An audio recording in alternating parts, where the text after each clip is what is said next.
Con un fraternal abrazo, como siempre, les saluda a ustedes su amigo José Manuel Marmolejo Delgado en nuestro programa Golpe a Golpe, Verso a Verso de esta gran estación OMV Radio en Ecatepec de Morelos, Estado de México. Tenemos como fondo en nuestra pantalla esta hermosa vista también de lo que fue la hacienda de la Noria en Xochimilco, actualmente desde hace muchas décadas convertida en museo, donada por Dolores Olmedo para México y convertida en el Museo Dolores Olmedo. No dejen de visitar el Museo Dolores Olmedo en La Noria. La entrada cuesta $1 si es usted mexicano.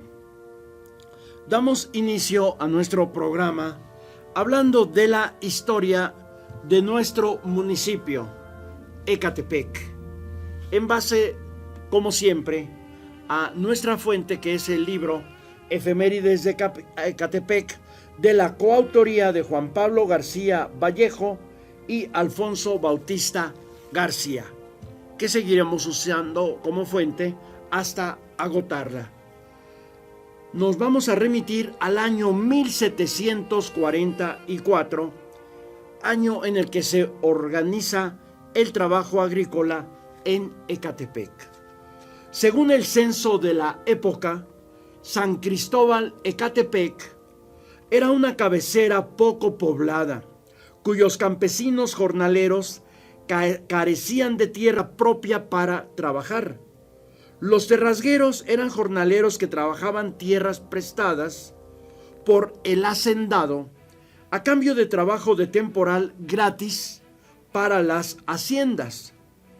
Otra clase de trabajadores, los gañanes, recibían jornales y nunca tierras en préstamo. Al respecto, los investigadores América Molina del Villar y David Navarrete nos hablan sobre la situación de los terrasgueros pobres y las tierras salitrosas poco productivas. Aquí, San Cristóbal Ecatepec, este sector dependía en gran medida del trabajo en temporal de las haciendas, además de registrarse un gran número de terrasgueros. De acuerdo al censo de Fuenclara, algunos indios se dedicaban al transporte de mercadería. Las tierras no eran muy fructíferas, ya que eran estériles porque las aguas estaban muy salitrosas. Pues hasta aquí por el momento la historia de nuestro municipio Ecatepec. Y retornamos a nuestra temática general sobre el Maximato. Estábamos en octubre de 1927, en plena guerra cristera y en pleno levantamiento armado de Serrano y Gómez en contra del presidente Plutarco Elías Calles. Una nota del periódico Excelsior de octubre de 1927 es la siguiente: otra reglamentación de cultos en México. Una nueva iniciativa de ley para la reglamentación de cultos en el Distrito Federal y territorios federales sería presentada ante el Senado de la República, misma que autorizaba un sacerdote por cada 6,000 habitantes. Esta regulación del artículo constitucional relativo a los cultos, una vez aprobada por el Senado, sería sometida al Pleno de la Cámara de Diputados para ser, en su caso, promulgada por el presidente de la República. Recordemos que una de las causas para el estallido de la guerra cristera fue precisamente que el gobierno pretendió regular la cantidad de sacerdotes que debería haber en el país en relación, esta cantidad de sacerdotes, precisamente a la cantidad de población en cada lugar. Otra nota del periódico Excelsior es la siguiente: darán completa protección a los trenes de pasajeros. Escoltas federales viajarán en esos convoyes para evitar atentados. Todos los trenes que corrían por los lugares en los que hubiera peligro de presencia de bandoleros o rebeldes serían acompañados de tropa armada perfectamente pertrechada. Al estar ya casi abatido el núcleo rebelde, el problema que quedaba era el de las gavillas que asaltaban por todo el país. Hubo un atraco en la línea de Cuernavaca a Cuautla, en donde los asaltantes fueron rechazados por una escolta. En cada tren irían 50 o más hombres con una o dos ametralladoras según la necesidad. Otra nota del periódico Excelsior es la siguiente, que ayer se consignó al general Rodríguez Malpica. El general Rodríguez Malpica fue consignado a la Procuraduría Militar para deslindar responsabilidades debido a que los rebeldes encabezados por el ex general Héctor Ignacio Almada insurreccionaron a 2 baterías de su regimiento. Su padre, Hilario Rodríguez Malpica, ya había presentado una solicitud de amparo a su favor. Otra nota del periódico Excelsior es la siguiente. Irá a Veracruz el señor secretario de Guerra. Inspeccionará las tropas que operan contra los rebeldes Gómez y Almada. Sin darlo como un hecho, el viaje del secretario de Guerra, Joaquín Amaro, al estado de Veracruz, tendría el objetivo de inspeccionar la zona, revisar las tropas y dar instrucciones para restablecer la paz. No estaría ausente de la Ciudad de México por más de 15 días.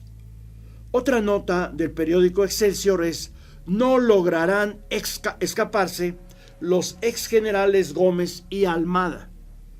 Los barcos de la Armada están vigilando costas del Golfo y del Pacífico. Los barcos de la Armada Nacional ejercían una estrecha vigilancia en las costas del país para evitar que huyeran los generales Arnulfo R. Gómez e Ignacio Almada o que recibieran armas del extranjero.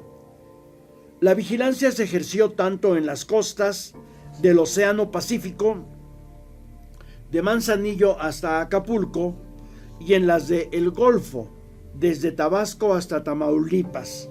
Además, la observación se efectuaba también mediante escuadrillas aéreas. Otra nota es la siguiente: ¿cuáles eran los planes que iban a desarrollar los militares infidentes?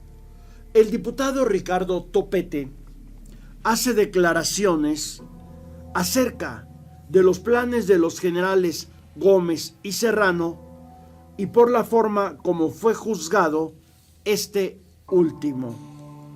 El diputado Topete declaró a Excelsior que algunas personas de evidente mala fe han propalado la idea de que el fusilamiento, después de un juicio sumarísimo, del general Serrano y sus acompañantes en Cuernavaca fue un acto ilegal, pues nunca el gobierno probó el delito de rebelión del que los acusó.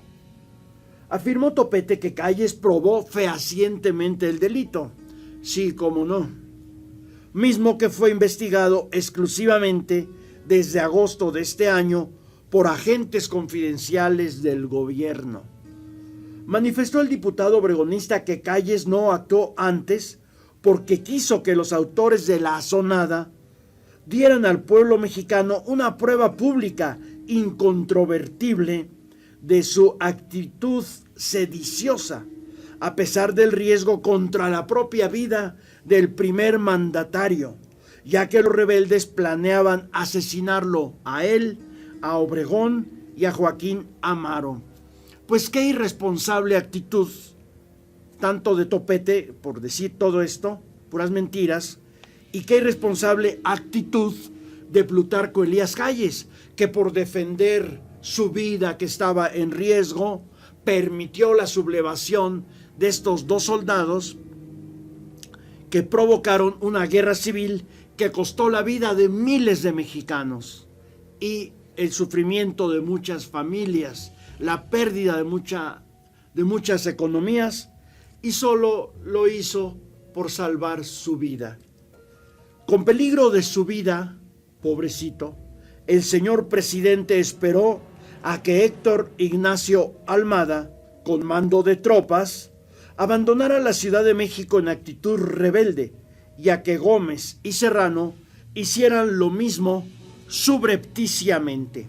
Esperó también a que el ex general Adolfo de la Huerta y otros descontentos refugiados en Estados Unidos cruzaran la frontera con fines belicosos, que prefirió correr riesgos antes que parecer ante la opinión pública como responsable de parcialidad. Qué manera tan asquerosa de manejar la política. Dijo que en el mes de agosto él mismo había denunciado públicamente la organización de la rebelión, pero que los involucrados se defendieron acusándolo de calumniar al ejército. Todos los platónicos partidarios de la agonizante rebelión pueden negar las pruebas de ese delito. Pues esto concluyó Topete diciendo que los rebeldes, ante la imposibilidad de derrocar al gobierno, se conformaban con calumniarlo, y mientras el pueblo sufriendo la guerra, y mientras el pueblo sufriendo la muerte y derramando su sangre. Pero de esta temática continuaremos hablando en la próxima emisión de Golpe a Golpe, Verso a Verso, desde esta gran estación, OMV Radio, en Ecatepec. Se despide de ustedes su amigo José Manuel Marmolejo Delgado.